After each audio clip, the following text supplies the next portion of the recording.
The story begins with 3 students who are friends sneaking into the school toilet at night in order to summon the spirit of Bloody Mary. Are we really going to actually do it? Mari asked her friends.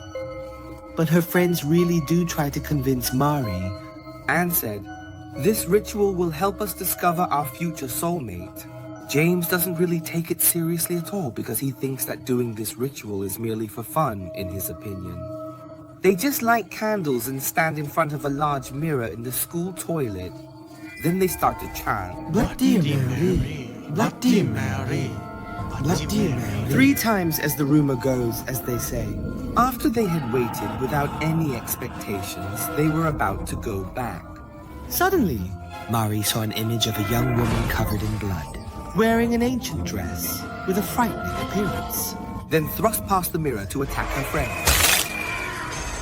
Mari was startled and screamed out loud. But when she turned to look at her friends outside the mirror, she saw that everyone was still fine, despite the fact that they seemed to be quite frightened as well. The 3 of them immediately understood the situation and quickly skedaddled away without a second thought for their lives. However, whenever they glanced at the mirror along the way, they still saw the horrifyingly vivid image of the same frighteningly eerie young woman haunting them closely in their minds. After that, they quickly and without delay hurried back to their homes and tried to force themselves to sleep. After several days, the 3 of them continued to face the same fate.